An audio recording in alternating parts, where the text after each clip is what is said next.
जब भी हम आर्म्ड फोर्सेस की बात करते हैं जहन में गूंजता है army, air force, navy, man in uniform, बंदूकें, तोपें, ships, submarines, helicopters, aircrafts.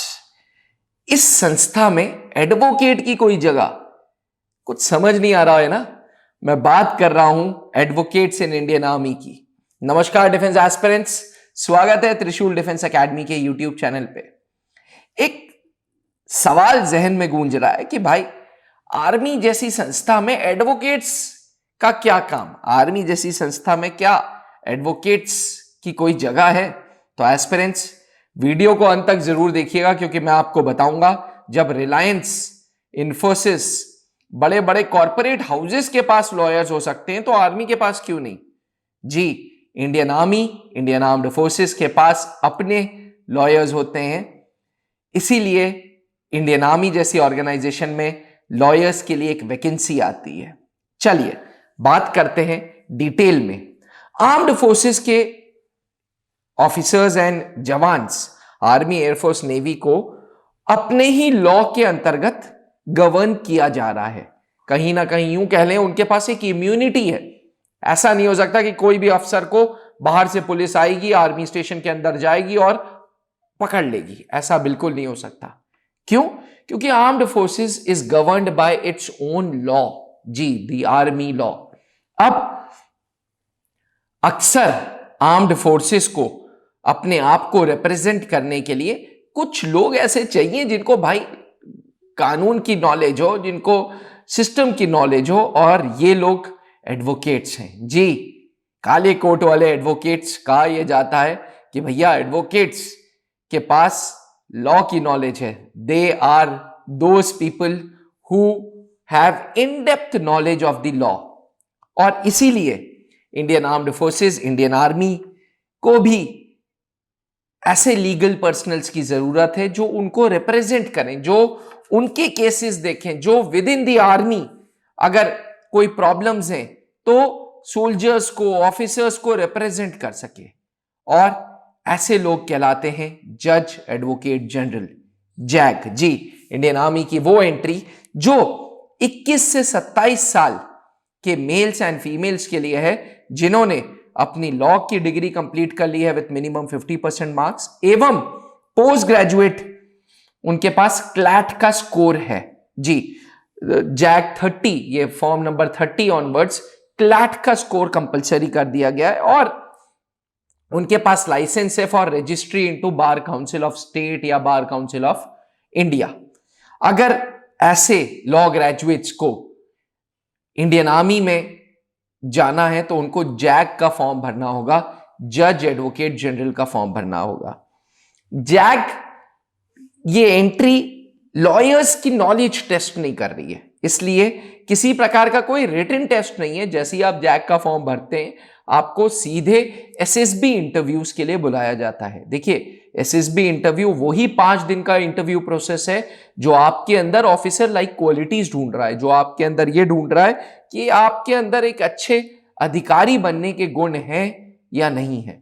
Services selection board interviews zag entry के लिए कोई सेपरेट नहीं होगा, किसी प्रकार का कोई रिटन टेस्ट नहीं होगा।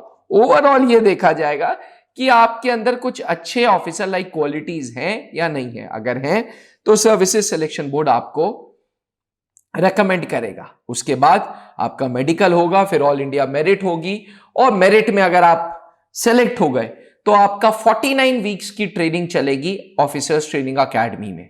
अब आप सोच रहे होंगे कि भैया पहले लॉ करो उसके बाद फिर ट्रेनिंग करो। तो ये जो ट्रेनिंग है इसमें आपको बेसिक मिलिट्री स्किल्स सिखाए जा रहे हैं, बेसिक मिलिट्री ट्रेनिंग सिखाई जा रही है आपको, मिलिट्री की स्ट्रैटेजिक अफेयर्स सिखाए जा रहे हैं, मिलिट्री लॉज बताए जा रहे हैं, मिलिट्री की रूबरू, मिलिट्री के कल्चर से रूबरू किया जा रहा है।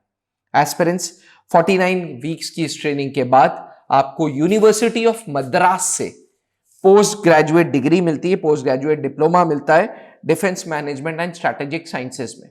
जी, डिफेंस स्ट्रैटेजी में, डिफेंस मैनेजमेंट में आपको पोस्ट ग्रेजुएशन डिप्लोमा मिलता है जो कि यूनिवर्सिटी ऑफ मद्रास का होता है।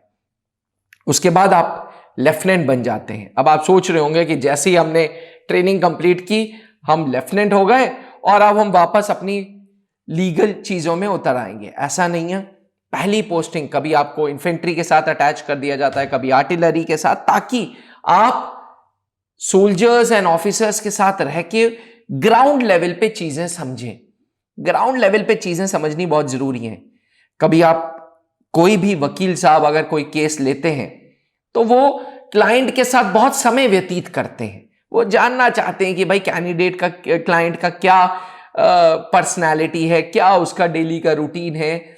इसीलिए जैग एंट्री में भी जैसे ही ऑफिसर्स ओटीए चेन्नई का कोर्स कंप्लीट कर लेते हैं, उनको 2 साल 3 साल के लिए किसी यूनिट से अटैच कर दिया जाता है। उसके बाद सीधे वो जिस काम के लिए हायर किया गया है उन्हें उस काम पे लगा दिया जाता है। आर्म्ड फोर्सेस ट्रिब्यूनल के केसेस का जिम्मेदारी उनको दे दी जाती है। एस्पिरेंट्स में आपको बता दूं, ये जो लॉ ग्रेजुएट्स होते हैं, ये कहीं ना कहीं इनके पास डुअल एडवांटेज होते हैं जैग एंट्री के द्वारा। एक, दे सर्व द कंट्री, देश की सेवा करते हैं। दूसरा, जो अपना पैशन है ना, एडवोकेसी, जो अपना पैशन है लॉ, उसको वो इंडियन आर्मी में इंप्लीमेंट कर देते हैं।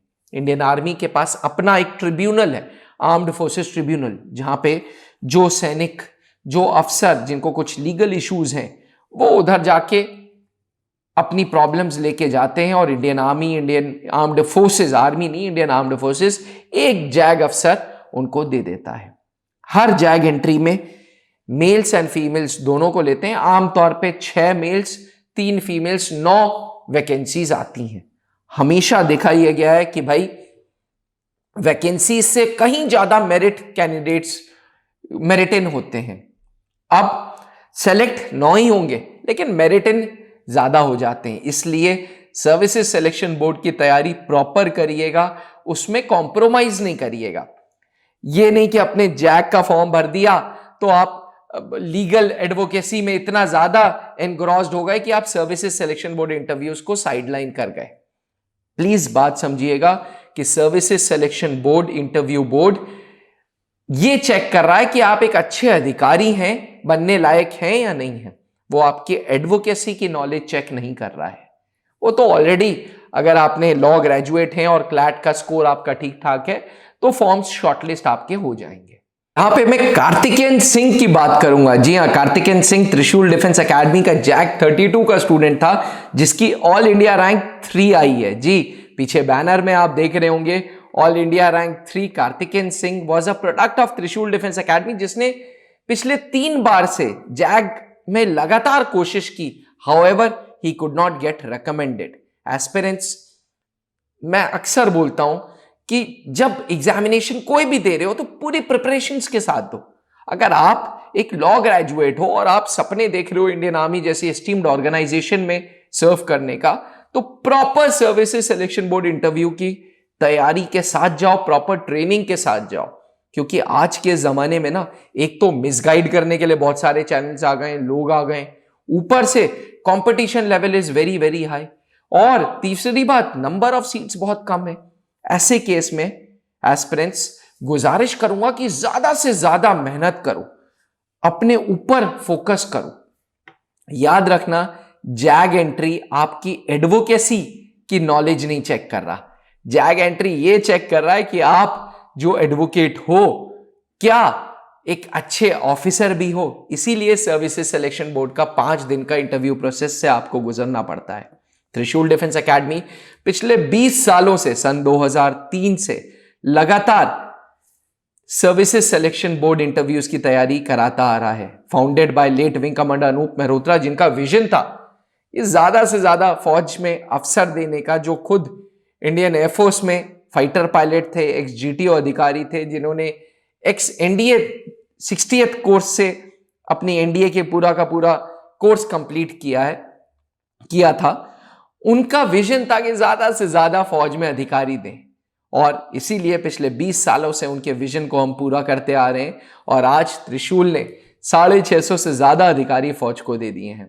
अगर आप भी एक एडवोकेट है, मुझे सुन रहे हैं, और आपकी उम्र 21 से 27 साल के बीच में है, तो JAG entry is one entry जो आपको आपकी लीगल नॉलेज यूज करते हुए welfare of the country, welfare of Indian armed forces personnels का एक मौका देती है। वो एक मौका देती है कि इंडियन आर्मी को आप रिप्रेजेंट करो लीगल इश्यूज के लिए। एस्पिरेंट्स, ऐसी एक्साइटिंग वीडियोस के लिए चैनल को सब्सक्राइब जरूर करें। ये वीडियो दोस्तों तक जरूर पहुंचाएं, जो वकील भाई वकील बहन हैं जिनको देश की सेवा करनी है। इट इज इंपॉर्टेंट कि आप अपने ग्रुप्स में ये सारी वीडियो शेयर करें, आपको पता चले कि जैग एंट्री भी एक एंट्री है। एस्पिरेंट्स, यहां पे मैं एक बात और बोलूंगा, जिस तरीके से इंडियन आर्मी में जैग एंट्री है, वैसे भारतीय नौसेना भी डायरेक्ट एडवोकेट्स को हायर करता है। Zag entry short service commission है, टोटल 14 साल की नौकरी है, 10 साल की होती है, 4 साल आप एक्सटेंड भी कर सकते हैं।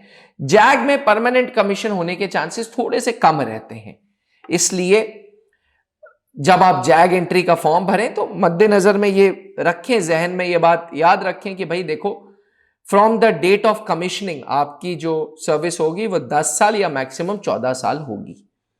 तो कभी भी आपकी ये एडवोकेसी की नॉलेज व्यर्थ नहीं जाएगी। आप इंडियन आर्मी के टैग के साथ देश की सेवा भी करेंगे, फौजी एडवेंचरस लाइफ भी लीड करेंगे, और जब शॉर्ट सर्विस कमीशन के बाद इंडियन आर्मी छोड़ेंगे तो आपके लिए ओशन ऑफ अपॉर्चुनिटीज हैं, चाहे कॉर्पोरेट लॉ हो, चाहे हाई कोर्ट्स हो, सुप्रीम कोर्ट्स हो, सबको एक अच्छे वकीलों की जरूरत है। इसी के साथ इजाजत दीजिए, बने रहिएगा त्रिशूल डिफेंस एकेडमी के साथ। थैंक यू, जय हिंद। अब डिफेंस एग्जाम क्रैक करना हुआ और भी आसान, त्रिशूल डिफेंस एकेडमी लेकर आए हैं बिल्कुल ही एडवांस लर्निंग ऐप। तो आज ही ज्वाइन करें और स्टार्ट करें अपनी ऑनलाइन क्लासेस।